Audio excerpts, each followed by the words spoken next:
This is Carlos Montero from the field. This World Cup, it was the first World Cup in the Arab world, in a Muslim country. And muchos wonder what's happened. A lot of people wonder what's going to be a World Cup in the Arab world. Okay, it turned out to be a great World Cup. Let's see the story. Qatar is the first Arab country to host a World Cup, and instead of being recognized for the great efforts that have been put into the event, it has been the center of a hurricane of criticism from the West, which seeks to politicize the celebration as a result of deep-rooted ideological prejudices and discrimination against the non-Western world.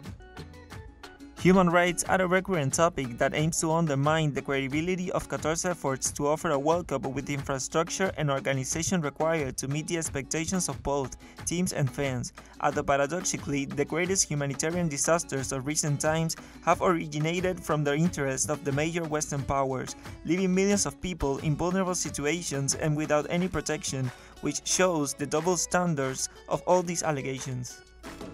Beyond controversies, the Qatar 2022 World Cup has been a success and has made history, despite attempts to ignore the impact it has had on the world of soccer and culturally, considering that it has served to bring the Arab world closer to other cultures.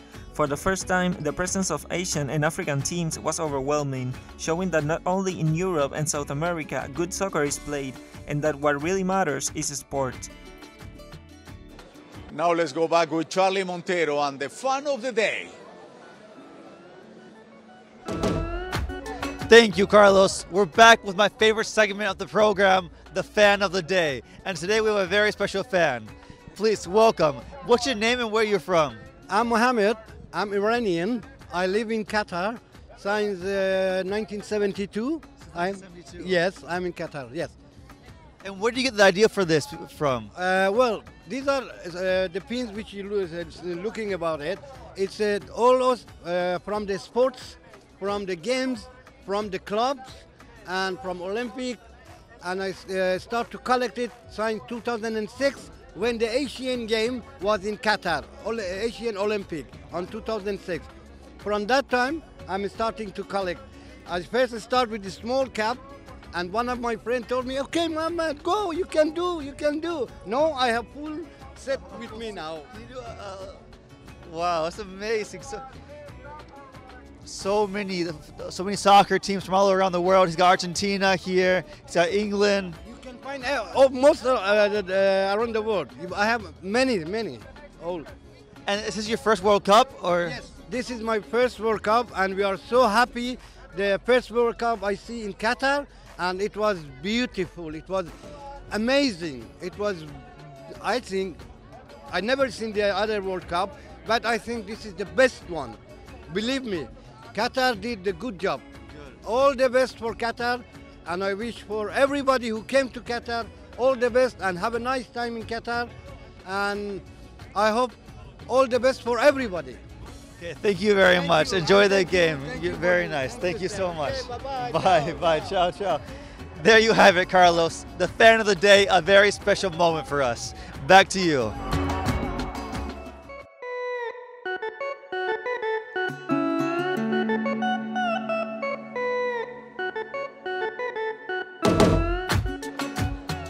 Thank you, Charlie. Let's see how you did with the trivia of the day. Remember, the question was, which was the last team that won the 2 FIFA World Cups in a row? If you said Brazil in 1958 and 1962, you were right.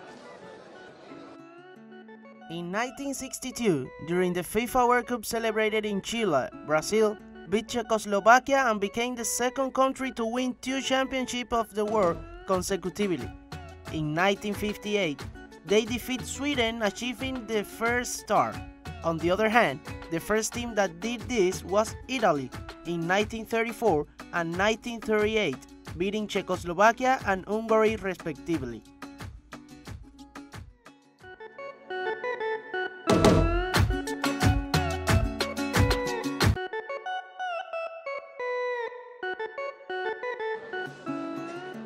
Now let's go and see how you did completing the sentence.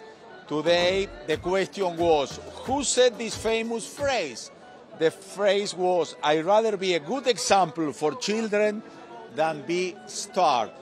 Let's see who Yolanda won. Zinedine Zidane and Del Goleado. We have 2 winners. Also, he said the Wizard of Zidane. Thank you, Yolanda.